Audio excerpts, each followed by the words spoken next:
Y yo vi eso y yo grababa directamente de la boca del exorcizado, grababa las reacciones de él, las voces que no pertenecían a él, sino que eran unas voces supremamente extrañas. Y siempre hay como la herramienta primordial, dos herramientas que son el agua bendita y el crucifijo.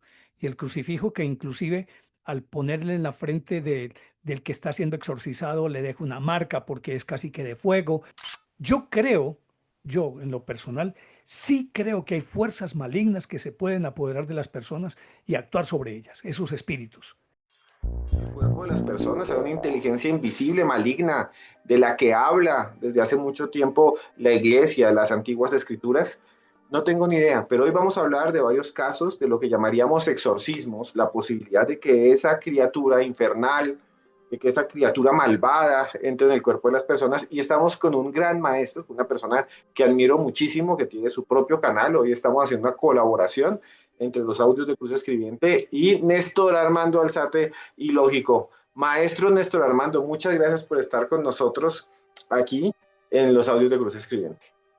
Esteban, para mí es un placer, siempre es un privilegio y un honor el poder compartir contigo y estar en tus canales. Para mí esto es una oportunidad única y la acepto así con humildad, con mucho agradecimiento, porque tu deferencia conmigo siempre ha sido algo que a mí me ha maravillado y quiero que sepas que esto es recíproco.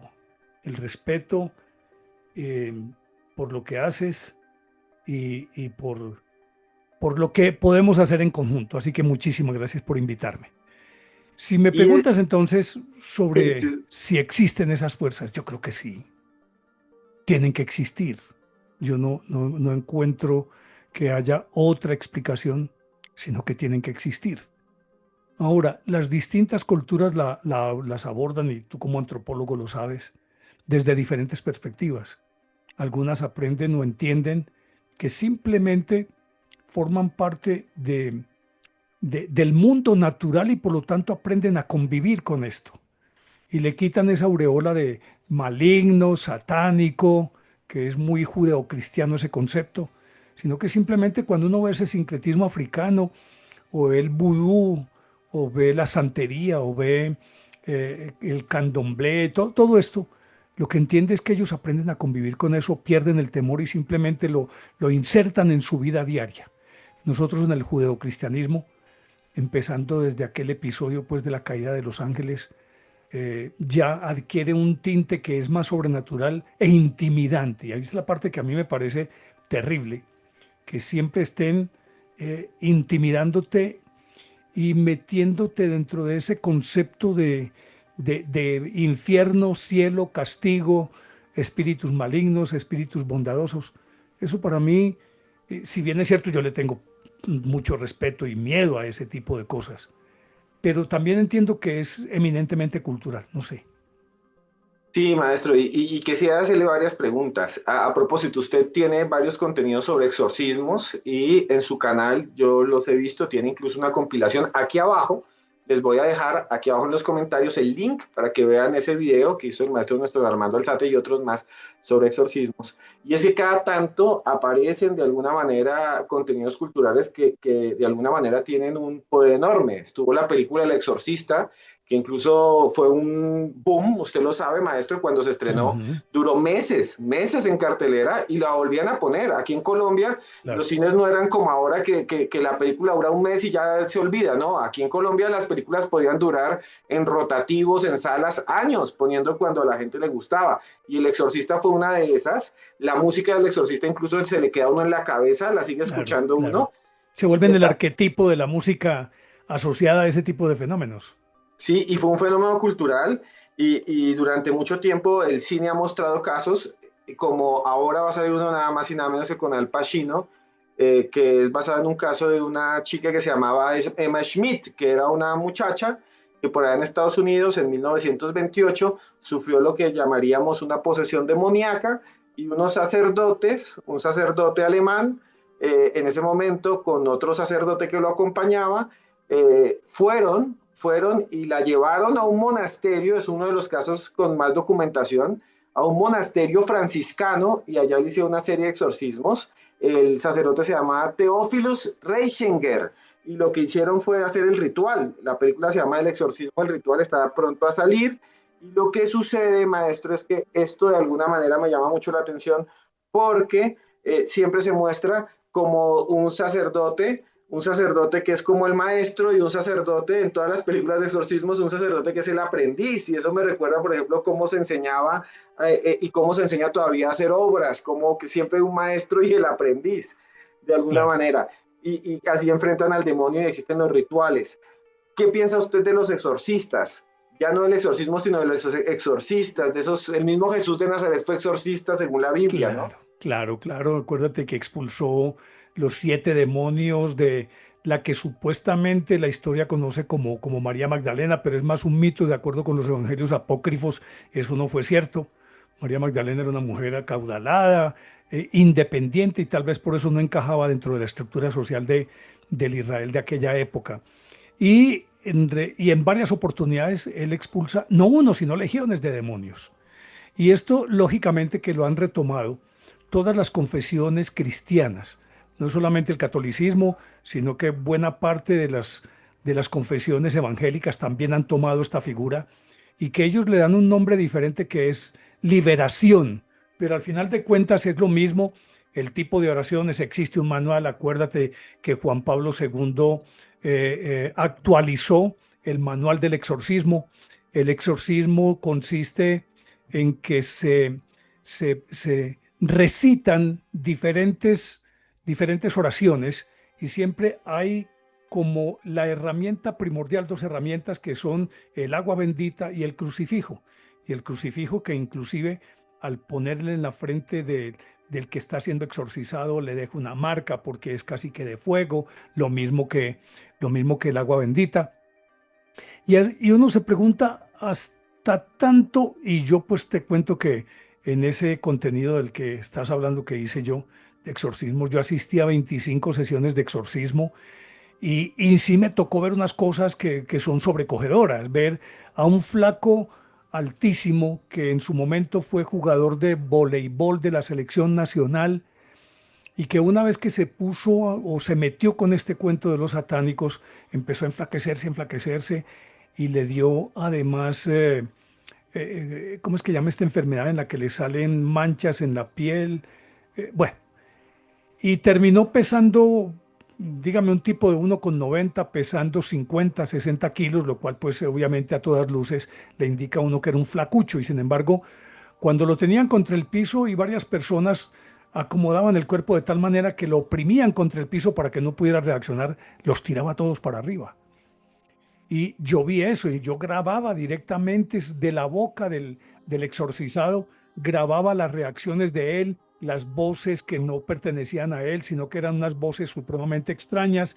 En fin, todo ese tipo de cosas me tocó verlas y vivirlas y obviamente que eso es sobrecogedor. Uno se pregunta, ¿hasta qué punto entonces hay en algunos casos que es la tendencia de la medicina moderna?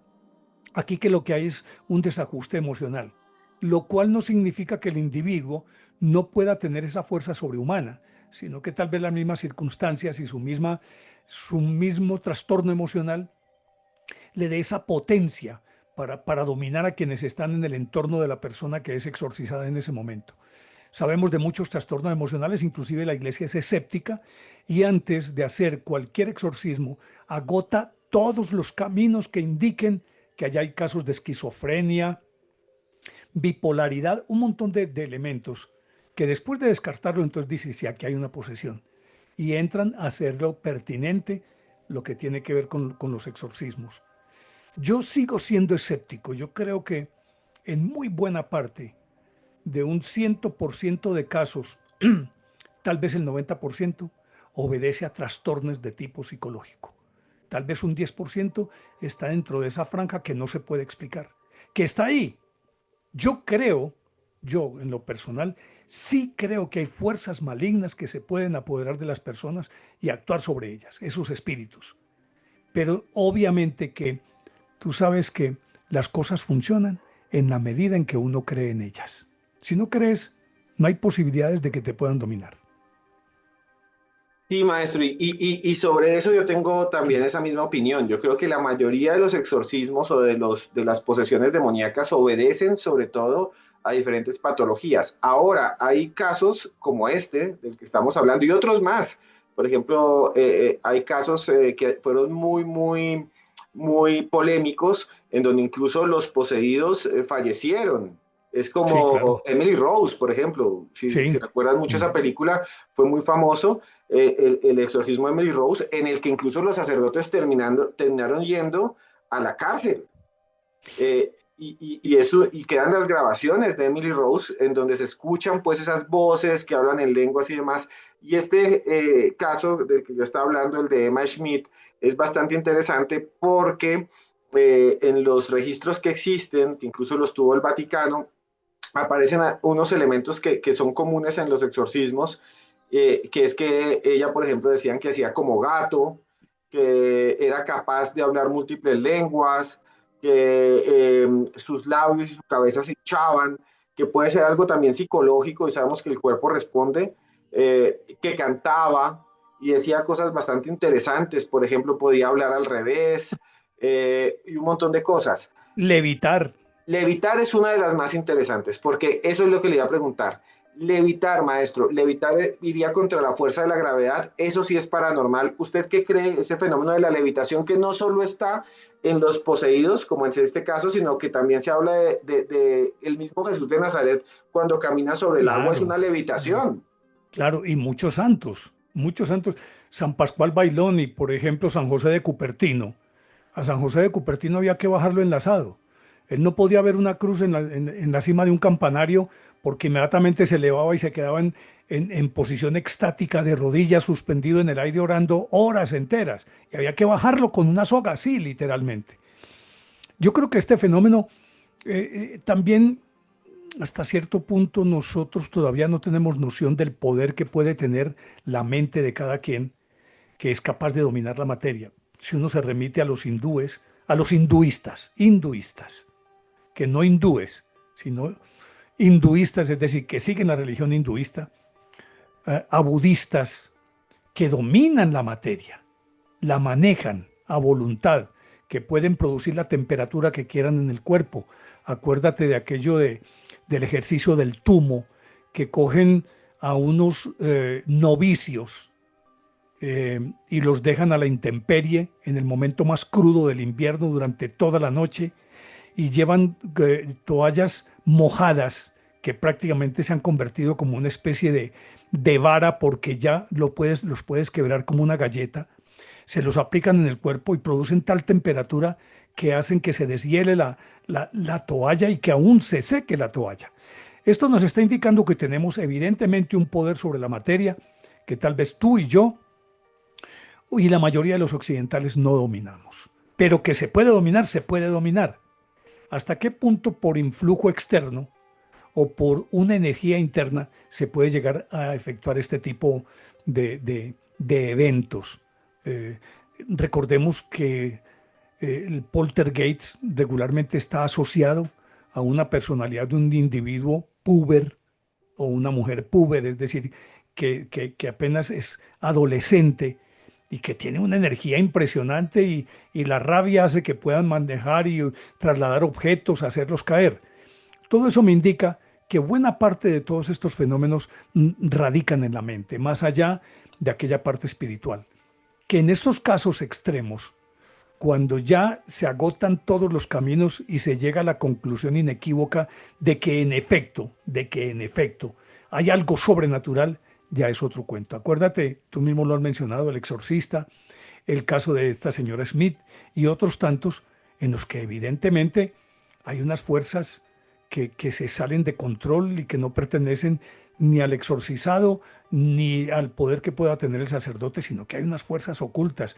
Y ese proceso y ese fenómeno de la levitación es quizás la manifestación más extrema que indicaría que en efecto necesariamente tiene que haber una fuerza que los mueve. Yo no sé si recuerdas a Daniel Douglas Home, el hombre que volaba. No, Daniel Douglas señor. Home, en la época victoriana, fue quizás el más importante de todos, porque Daniel Douglas Home Se levantaba, levitaba en todas partes, salía por una ventana en una posición extendida como en posición de volar y entraba por la ventana siguiente en un edificio de 4 o 5 pisos. Daniel Douglas Home. Y obviamente que él no tenía nada que ver con religión, sino que era más espírita que otra cosa, más del movimiento espírita o espiritualista, pues, o los espiritistas. Y él también tenía emisiones de ectoplasma. Él podía, con el ectoplasma que salía de su boca, de la nariz, de las orejas, de sus orificios, de todos los orificios del cuerpo, podía crear figuras. Figuras inclusive llegar a producir unas manos que tocaban el piano o un perro que olía a perro y le lamía la cara a los asistentes. Inclusive se cuenta que Eugenia de Montijo, si no estoy mal, la esposa de Napoleón III, en una sesión de estas, un perrito le lamió la cara y le ofreció una flor que hizo aparecer de la nada, un poquito al estilo de Saibaba. Entonces, cuando uno observa todos estos fenómenos, dice, aquí yo creo que más allá de cualquier consideración, estos pueden ser producidos por el ser humano. Pero, ¿qué tanto influye aquel campo de lo religioso y de lo cultural para ponerle la etiqueta de un fenómeno sobrenatural o de una posesión o de un exorcismo? Yo sí creo, cuando yo veía a este flaco del que te estoy hablando, y no fue solamente él, sino que hubo también mujeres a las que grabé cuando les hacían exorcismos, yo veía que ahí, más allá de cualquier consideración, sí había una energía demasiado densa en el recinto y esa energía densa hacía que se dieran estas condiciones. Y eso se asociaba, que tú sabes que siempre en los fenómenos en los que están involucrados los espíritus, siempre la temperatura baja a unos grados inimaginables, un cuarto cuya temperatura es 26, 27 grados y de pronto baja a 7 u 8 grados. Y eso es algo que yo no puedo manejar, ni que los que están ahí lo pueden manejar. Tiene que ser una fuerza que viene de otro lado, no sé si malévola o no malévola, satánica o no satánica, pero en todo caso la fuerza está ahí. Maestro, y aquí una cosa que usted me está diciendo que habla de lo espiritual, de los espíritus y demás, que nos ha contado, de esas fuerzas. Y en este caso hay una cosa que me parece sorprendente, y es que hay muchas tradiciones en donde dicen que la gente no es poseída por el demonio, sino es poseída por muertos. Incluso hay brujos que dicen le mandé un muerto y lo poseyó un muerto. Y en este caso de Anna Schmidt, que realmente se llamaba Anna Eklund, que aparece en esta película que va a salir, que es con Al Pacino, que se llama Exorcismo del Ritual. En esa se habla, en ese caso se registró que los sacerdotes decían que tal vez no estaba poseída por un demonio, y esto es muy raro que lo diga la Iglesia Católica, sino por un muerto, por un espíritu. Y decían concretamente que esa mujer probablemente había sido nada más y nada menos que poseída por Judas Iscariote. Eso es una tradición muy extraña en la iglesia, esas apariciones de Judas y esa figura de Judas también, como alguien que quedó errante, como alguien que nunca pudo ir ni al cielo ni al infierno, como maldito por traicionar, es algo muy loco, ¿no? O sea, ¿qué piensa usted de esas ideas que tienen de que no es el que entra de alguna manera en el cuerpo un demonio, sino es el alma de alguien que estuvo vivo, que en parte hacían los espiritistas o que siguen haciendo los espiritistas cuando supuestamente entran en trance, ¿no? ¿Qué tan cierto puede ser esto, Esteban? Y es que sabemos, y lo has leído, yo no sé si te has leído a Kardec, a Gurdjieff, yo sé que te los has leído todos. Y resulta que ellos hablan de cómo los espíritus continúan vagando desde otra dimensión o en otro plano.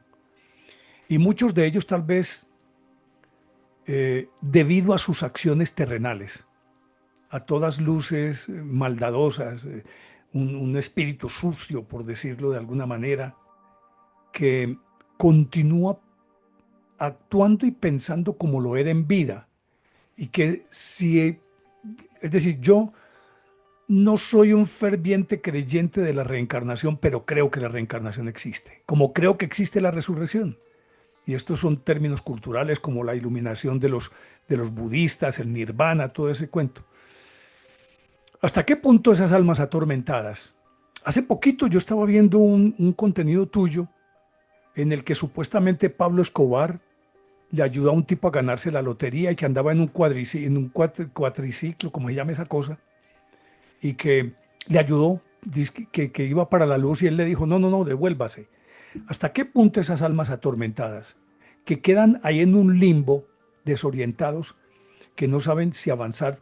Estoy hablando de unos términos tradicionales que ya conocemos cuando se abordan estos temas, de unos términos tradicionales de la gente que no alcanza a atravesar la luz para llegar a la otra dimensión, sino que se queda flotando aquí por diversas razones, o por odio, por envidia, por celos, por avaricia, por conservar un tesoro, por un montón de factores que los hace a esas personas absolutamente atormentadas. ¿Y hasta qué punto una persona atormentada, con un espíritu de maldad que forma parte de su naturaleza misma en ese proceso evolutivo, intenta buscar una salida desesperada? Y si no desesperada, sí por lo menos hacer el daño al que está acostumbrado a hacer y en efecto pueda poseer a otra persona. Si abres la puerta, se te entra, se te cuela cualquier ladrón. Y esto podríamos entenderlo como en esos términos. Aparece un espíritu de esos que está atormentado, que busca una salida o que busca el odio, el veneno y el rencor que tiene, quiere descargarlo en alguien y simplemente aprovecha a una persona de un alma débil o de un espíritu débil que deja la puerta abierta y puede entrar a ella. Yo no lo veo a eso como que fuera muy, muy increíble. Que en casos extremos puede haber un demonio, demonios, sí, pero yo en la mayoría de los casos pensaría que sería un alma de este tipo. Y sí, maestro, y en muchas historias, por ejemplo, de exorcismos, aparecen estas teorías, incluso si uno ve la historia de la Iglesia Católica, generalmente ha sido muy recatada en los últimos años en hablar del demonio. Casi Sí, ninguno de los padres exorcistas del Vaticano habla. Un ejemplo raro fue el padre Amor o el padre Fortea, que son pocos sí, y les costó ajá, mucho trabajo, pero de lo que habla la Iglesia Católica hoy en día es de la enfermedad mental, del ritual. Ellos no hablan ujú. tanto del espiritismo, ellos tienen otras ideas. Pero yo sí quería hacerle una pregunta, que usted ha estado en exorcismos. ¿Usted qué piensa de ese ritual católico, de ese ritual que supuestamente está establecido en el Vaticano? Incluso hay cursos de Claro, exorcistas. claro, claro. ¿Qué piensa de ese ritual? Si realmente es algo que históricamente en la iglesia es simplemente una doctrina, o si tiene algún poder, digamos, para hacer eso. Yo soy un creyente, yo creo profundamente en Jesús, no soy muy religioso, soy más espiritual que religioso. Yo creo profundamente en Jesús y creo que en efecto, Él que es la encarnación del bien, es el adalid o es el cid campeador de los creyentes frente a la maldad, al mal. Mira que la iglesia, aunque siempre se ha hablado de la corporeidad, es decir, que el mal está encarnado y que tiene una presencia corporal que puede cambiar, eso significaría que tiene hasta cierto punto algunas, yo no sé si cualidades o más bien rasgos, pongámoslos en términos de rasgos de los humanos. Y ahí es donde yo creería que aquellos que pueden poseer a otros sí serían espíritus de personas muertas, que tienen la posibilidad, diría yo, y ya esto es una especulación de mi parte, de encarnarse porque es el campo conocido por ellos. En tanto que el otro, y que tú lo has dicho, la iglesia se ha vuelto muy recatada y muy prudente en este orden de ideas y aún, aunque estos sacerdotes hablen de la presencia específica del mal y que tienen una encarnación específica, de todas maneras, en términos generales, se habla más del mal y el bien, la lucha de mal y bien.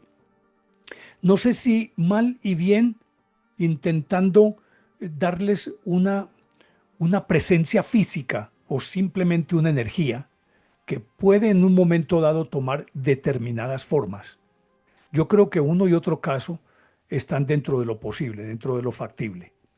Pero ya con el conocimiento que se tiene, y particularmente eso se le debe mucho a los jesuitas, que tú sabes que los jesuitas en ese sentido son una orden católica diferente a las demás, en la que todos sus integrantes regularmente se especializan en algún campo, antropología, astronomía, en fin, todos son muy bien preparados y muchos de ellos han trabajado este campo.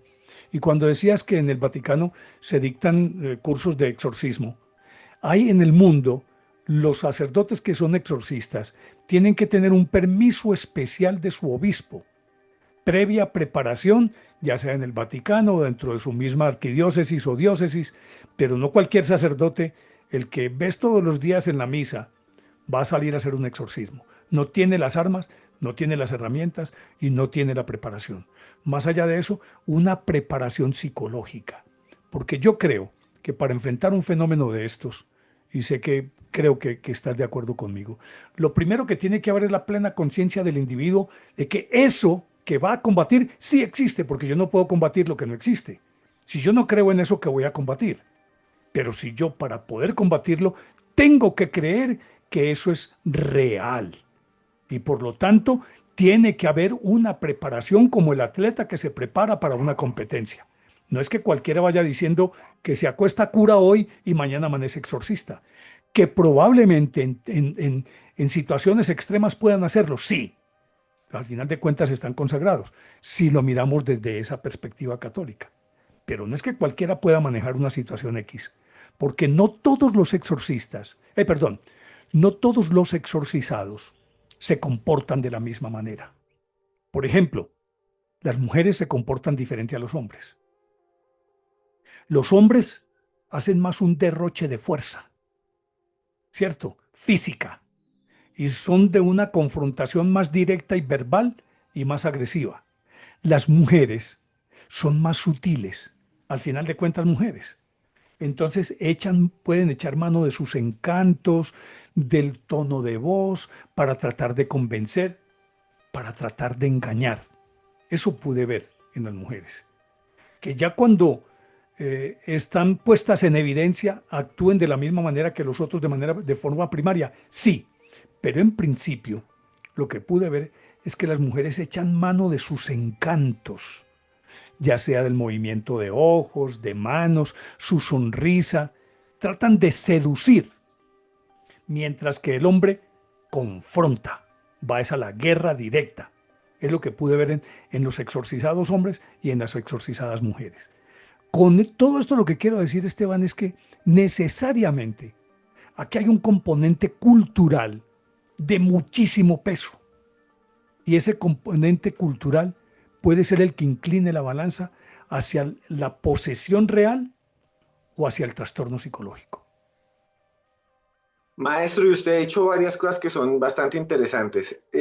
Y otra cosa de la que quería consultarle es, no todos los individuos son poseídos o no, son muy pocos los que viven esa patología, pues una enfermedad mental, como hemos hablado, y tienen que estar en una cultura, o puede ser, muchos dicen algo espiritual. Yo soy muy escéptico, pero quiero hacer esta reflexión.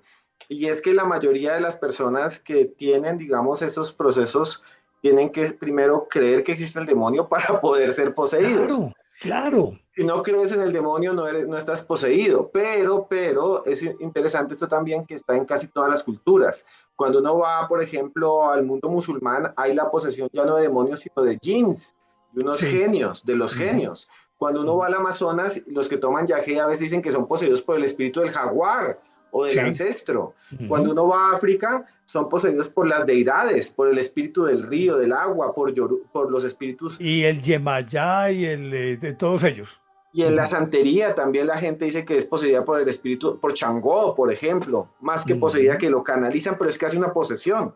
Entonces, cuando uno ve estas películas, por ejemplo, El Exorcista, están inspiradas en casos reales y el caso del exorcista, Regan, era realmente un chico que se llamaba Roland Doe y siempre están siempre están los jesuitas metidos. Entonces quería preguntarle lo siguiente, en esta otra nueva película que se va a estrenar, es una chica que es Emma Schmidt, la película del ritual del exorcista, con Al Pacino tiene a Emma Schmidt. En los dos casos siempre hay dos cosas que me parecen sorprendentes que quería preguntarle. En el caso de Roland Doe del exorcista, en la película se muestra el que jugaba la tabla Ouija, que es un juego, y que por ahí entró el demonio. En el caso de esta mujer, que esto es registrado en el Vaticano, se dice que es que el papá tenía un amante que se llamaba Mina, se trata de un señor, el papá de la chica, que tiene un amante muy joven que se llama Mina, y la explicación en parte que está en los documentos vaticanos era que esa señora es un conjuro, que era bruja y que le echaba hierbas a la chica entre la comida y así se metió el demonio. Hay muchas explicaciones que son que jugó la tabla Ouija, que entró a un cementerio a las 12 de la noche, que incluso se decía antes que trabajó un Viernes Santo, que se metió con un amante el Viernes Santo y que el demonio entraba por ahí. ¿Qué piensa usted de estas explicaciones que se dan a la apertura del demonio, que a mí me parecen más culturales, pero que son interesantes? A mí me parecen más míticos, pero obviamente que todo esto tiene un trasfondo cultural que es supremamente evidente. Para empezar, lo que dijiste en principio de esta intervención tuya. Nada funciona si no crees en ella. Mira, alguna vez conversando con alguien que era hipnotizador, yo le dije, ¿y si yo no creo en eso, me puedes hipnotizar? Y me dijo, no. Es decir, si yo no creo, no funciona. No funciona. Y como yo no creo, puedo encontrarle muchas más explicaciones, algunas muy racionales, algunas que tienen sentido y otras que simplemente son producto de esa negación absoluta a aquello en lo que está inmerso. Entonces, en principio, yo creo que la primera y fundamental base es, tengo que creer. Es como cuando ves un conductor que le pone al freno un escapulario. Le dice, pero ¿cómo le pones un escapulario? ¿El escapulario qué puede hacer? Pero resulta que no es el escapulario. El milagro lo produzco yo. Cuando uno cree, uno produce el milagro. Dios no hace milagros. El milagro es la vida. Somos un milagro. Pero si se trata de milagros físicos, soy yo el que los creo, porque tengo fe. Eso para empezar. Pero por otro lado, todos estos, todos estos factores de los que estás hablando, entonces que el amante tenía un amante muy joven, que le echó hierbitas aquí, que por el otro lado eh, eh, la muchachita llegó a las 12 de la noche a un cementerio.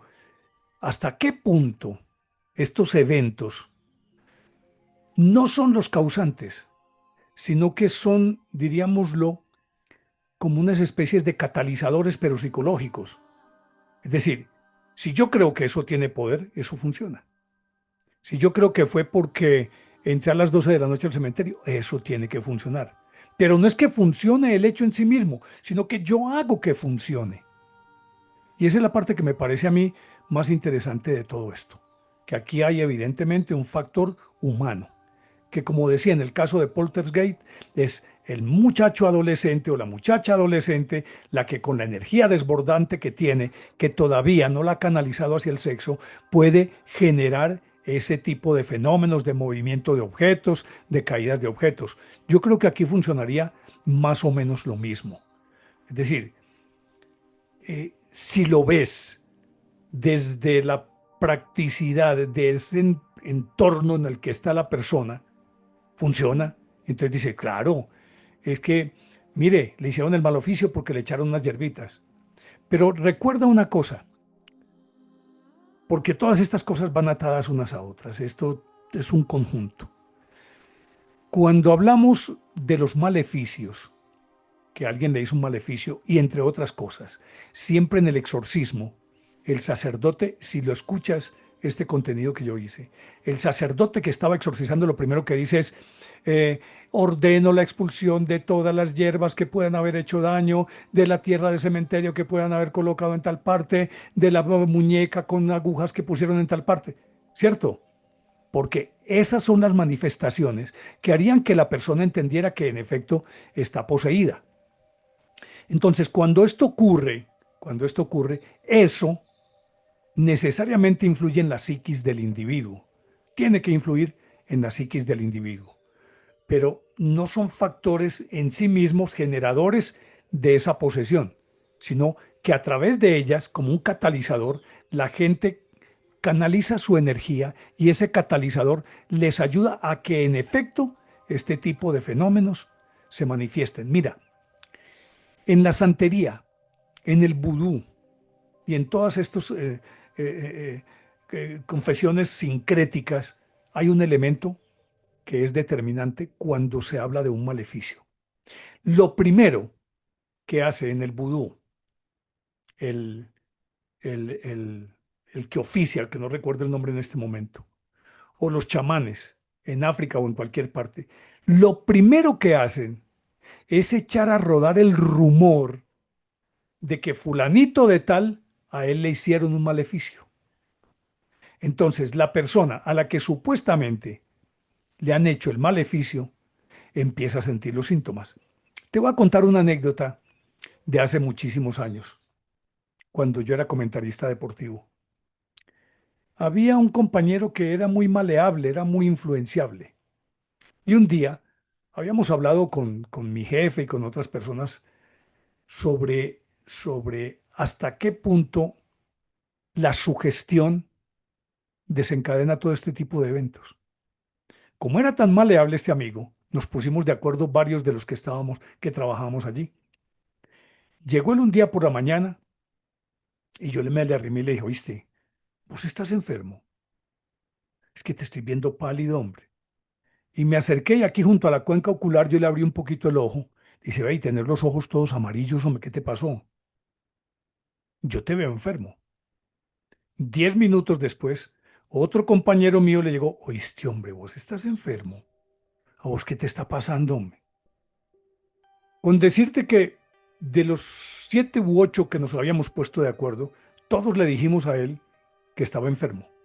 Pues te cuento que antes de las 12 del día lo tuvimos que llevar de urgencias a una clínica, porque nosotros provocamos su enfermedad. Entonces, ese chamán que supuestamente le ha hecho un maleficio a alguien, lo primero que tiene que hacer es echar a rodar el rumor de que en efecto le hizo un maleficio para que la persona en sí, aquella que es el objeto del maleficio, empiece a introyectar ese concepto y empiece a sentir esos síntomas que los está provocando su psiquis y termina enfermo y muerto.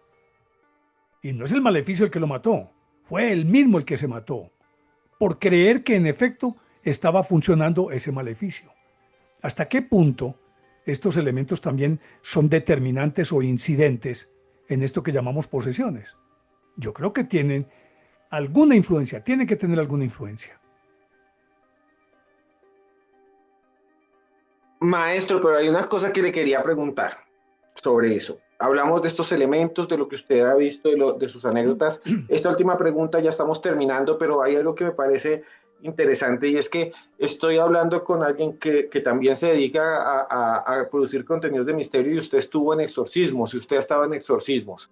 Y esta ya es una pregunta directa, porque uno ve, por ejemplo, en estas películas del exorcista de Emily Rose y en esta, el ritual del exorcismo de Al Pacino, en las 3 películas y en muchas más, ve cosas increíbles. Levitación, gente que bota sapos clavos de la Ujú, boca. Es otra, ujú. regurgitan sapos Sí, vivos. Uno los ve en esta sí, película. sí. En El Exorcista incluso le da vuelta la cabeza a Regan, a la niña. Los Eh, 360 grados. Sí, sí, eso es un imposible, o sea, anatómicamente. Por ejemplo, en el de Emily Rose se ve que le sale sobre la piel letras, y en este último del exorcismo, del ritual del exorcista, aparece también que botan sapos de la boca. Usted que estuvo en exorcismos, ¿qué es lo más fuerte que vio? Usted, ¿qué es lo más fuerte que vio que usted diga esto me parece impresionante? Su experiencia. Yo, pues en mi experiencia, yo no vi que hubiesen regurgitado o vomitado cualquier, porque dicen también vomita tierra, vomita unas bolsas. Yo eso no lo vi, pero sí una baba muy espesa y grisácea y en algunos casos negra. Esa baba, una baba muy espesa, que casi que podría decirse que era como una especie de gelatina, ¿ya? Que le colgaba de las comisuras a estas personas. Esa otra parte yo no la vi, no la vi. Pero ¿hasta qué punto? Y no sé si llegue al colmo del escepticismo, porque prefiero ser más bien escéptico en este caso y me digan, es que nada te va a convencer. Sí me convence, sí creo que existen las posesiones, pero no creo que sean tan comunes y no creo que sean en la forma como nos están diciendo. Pero ¿hasta qué punto también yo tengo que salpicar esto con anécdotas? Y te voy a contar una. Mi madre era maestra rural y mi madre era buena para todo y era enfermera. Entonces, en una vereda en la que ella era maestra y nosotros vivíamos allá, ella era la médica. Entonces, una inyección, mi mamá le ponía la inyección. ¿Qué tomó para esto? Mi mamá le decía que tomaba. Y un día le llegó alguien que decía que sentía como si tuviera sapos en el estómago y un montón de cosas. Y mi mamá le dijo, yo te voy a sacar eso. Yo no sé cómo se las ingenió. Lo cierto es que, en efecto, sentó a la persona sobre una vacinilla y cuando supuestamente terminó su deposición la hizo parar y en efecto había sapos en el fondo de la vacinilla. Y se alivió completamente. Pero ¿sabes cuál fue la trampa? Que mi mamá, antes de que ella se sentara, puso los sapitos dentro de la vacinilla.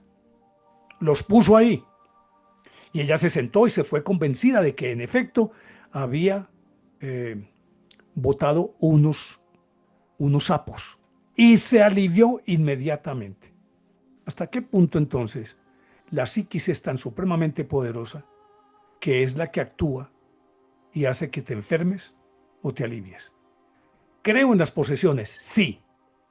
No puedo desestimar lo que vi en los exorcismos, así sea escéptico. Lo que vi, vi. Y obviamente que cuando eres escéptico, regularmente entras y empiezas a buscar dónde está la trampita. A ver, ¿por dónde puede estar la trampita? ¿Quién puede tener algo en las manos? ¿Quién puede producir algo que lo lleve a uno a pensar que esto es un fraude? Por más que yo revisaba, y yo lo hablaba con el sacerdote que era amigo mío, me decía, ve, podés buscar todas las trampas que quieras, pero esto es un hecho palpable y real. Esto no se puede discutir, existe. Y me decía ese sacerdote amigo que a lo largo de su vida él había expulsado demonios de más de 5.000 personas. Entonces, si él me dice eso, yo le creo además porque es un hombre bueno dentro de lo que conciben en la Iglesia Católica, un hombre santo, virtuoso, de buenas costumbres, exento de protagonismos, hasta ingenuo, tal vez por eso mismo. Pero lo cierto es que una persona absolutamente creíble. Entonces me decía, aquí no hay trampas, busca donde vos querás. Pero uno como escéptico siempre intenta encontrar dónde está escondido, dónde está la bolita, mejor dicho. Y nunca encontré la bolita, lo que me indica que en efecto lo que vi fue cierto. Pero eso no me lleva a pensar que debe ser el denominador común o un patrón universal, sino que pienso que esto es más una excepción que la regla. Maestro, y ya para terminar, estamos a punto de terminar, pero le quiero hacer esta última pregunta. Usted nos dice que vio algo sorprendente, que hay cosas que usted estuvo buscando el engaño, digamos la bolita para saber qué era. ¿Qué fue lo que vio? ¿Nos puede contar así una anécdota de qué vio usted estando presente en esos exorcismos?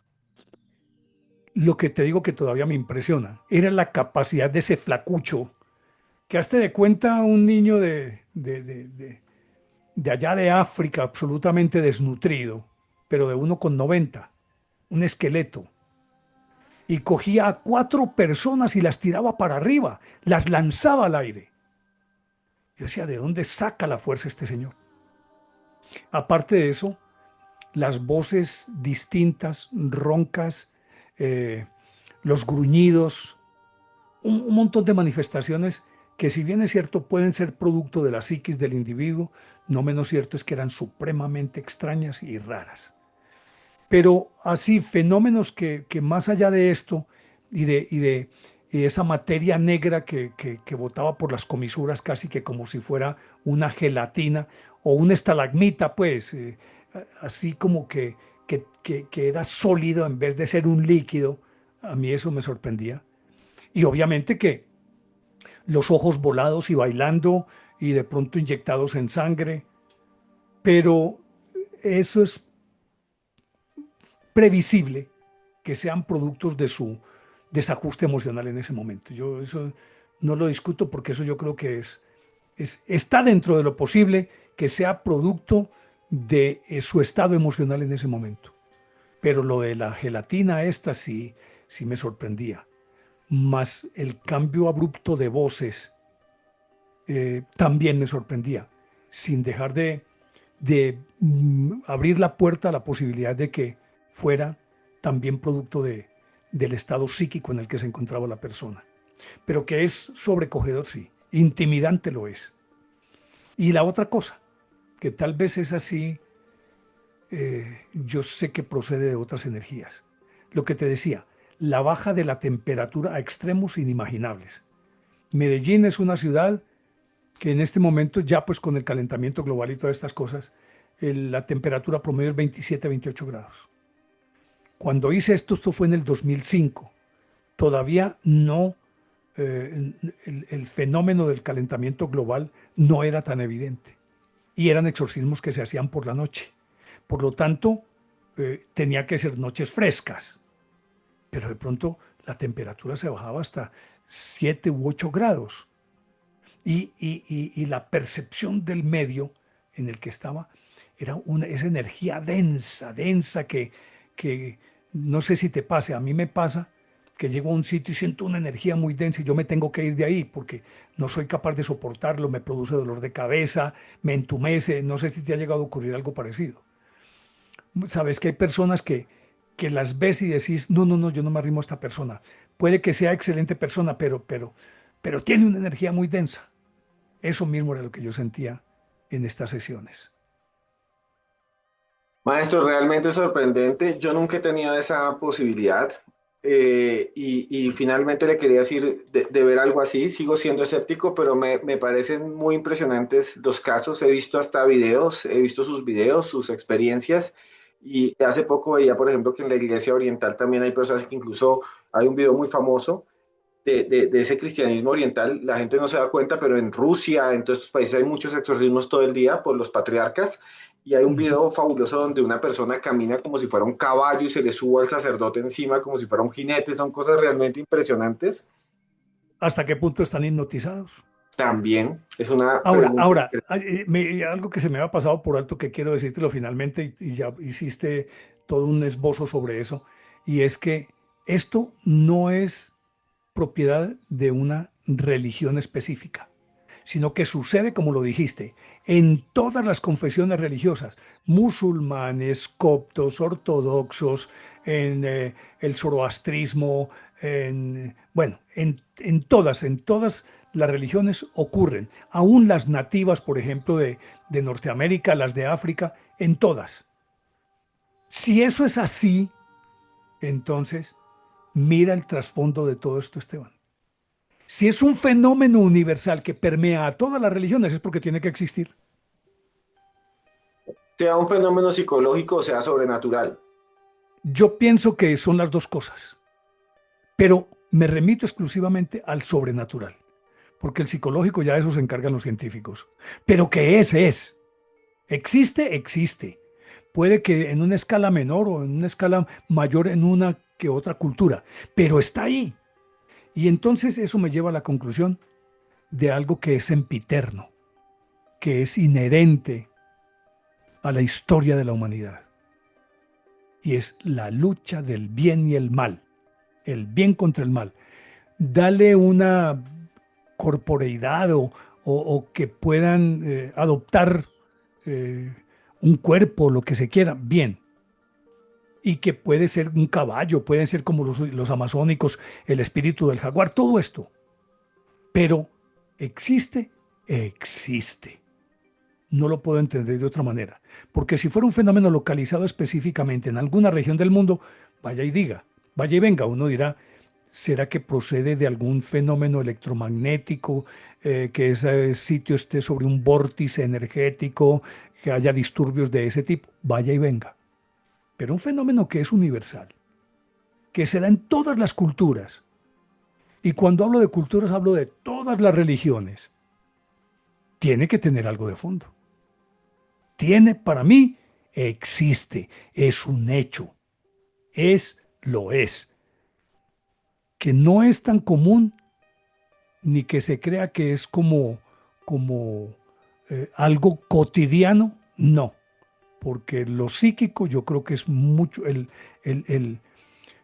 la cantidad tiene que ser mucho mayor, pero ahí hay un residuo en el que se siguen dando esas batallas entre el bien y el mal.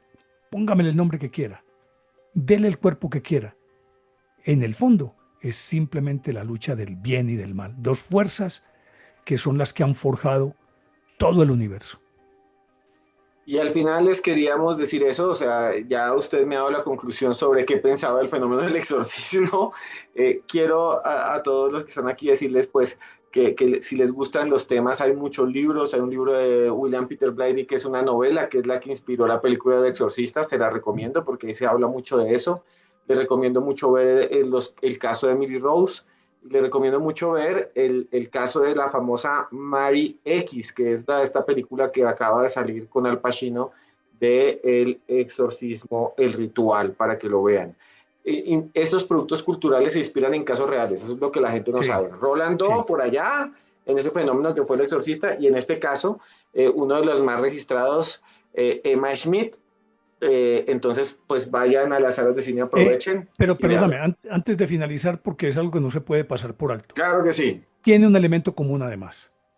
Mira que en la mayoría de los casos de los que has mencionado, siempre uno de los exorcistas muere y muere en circunstancias supremamente extrañas, como el sacerdote del exorcista que le cae una barra de una cerca de por allá arriba y lo atraviesa como si fuera una lanza, o lo coge un carro. Alguna cosa ocurre. ¿Por qué mueren? Y están comprobados, ¿no? Sí, Eso señor. está comprobado, no forma parte del mito, sino de la realidad. El mismo Entonces, Padre Amor, ¿no? Decía que lo molestaban y que el Padre Pío también. Él creo que, no sé claro, si estoy de acuerdo, no sé si estoy equivocado, maestro, usted sabe más de esto, quisiera hacer esta pregunta ya al final. ¿El mismo Padre Pío hacía exorcismos alguna vez? claro, claro, claro, claro. Porque es que inclusive ese tipo de personas se convierten como una especie de imán. Es decir, en vez de ellos ir a buscar el mal los busca a ellos. Es como si se convirtieran per se en unas barreras o en unas corazas para proteger de ese mal, porque tienen esa fuerza espiritual para convertirse en muralla frente a a esta maldad y a este fenómeno. Yo creo que muchas veces ellos no buscan el fenómeno los busca a ellos, o por interpuesta persona, alguien, ¿a quién acudo? El padre tal. O acuérdate que se habla de santos muy relevantes, la misma Santa Teresa de Jesús, San Pedro Claver, muchos tenían como característica era que tenían que librar batallas con los demonios. Encuentras en muchas vidas de ellos que en su cotidianidad siempre había una fuerza negativa, demonio llámelo tú, que los estaba hostigando. Y eso es lo que decía el Padre Pío. Y eso me parece sorprendente y con eso terminamos. A todos ustedes es un gran misterio. Muchas gracias, maestro Néstor Armando Alzate. Aquí les dejo abajo para finalizar los links del canal del maestro Néstor Armando y también de ese video sobre exorcismos que nos habla. Y lo pueden ver enseguida. Muchas gracias por estar en los audios de Cruz Escribiente. Y en el otro canal, en Historias Paranormales con Esteban Cruz, está un programa genial sobre misterios de la iglesia donde hablamos de todo, hablamos desde la mesa de Salomón, gracias por estar ahí, hasta la Verónica, hasta muchos otros casos, por La ejemplo, papisa, la papisa Juana, hablamos de los papas, del papa brujo y muchos más, está ahí. Son misterios, algunos dicen siniestros de la Iglesia Católica, otros ocultos. Gracias, maestro Néstor Armando Alzate, por estar aquí en los audios de Cruz Escribiendo. Esteban, como siempre te digo al comienzo, este es un privilegio, un honor, para mí es gratísimo poder compartir contigo y aprender tanto de lo que sabes, porque me dices maestro a mí, pero mal maestro sos vos, con seguridad. Así que gracias y sabes que estoy siempre a tu disposición para lo que me necesites y para tu comunidad. A usted, maestro, se le quiere mucho y a todos síganlo, por favor. Gracias. Y acuérdense que nosotros aquí siempre decimos lo mismo. A usted, esté donde esté, lo queremos mucho.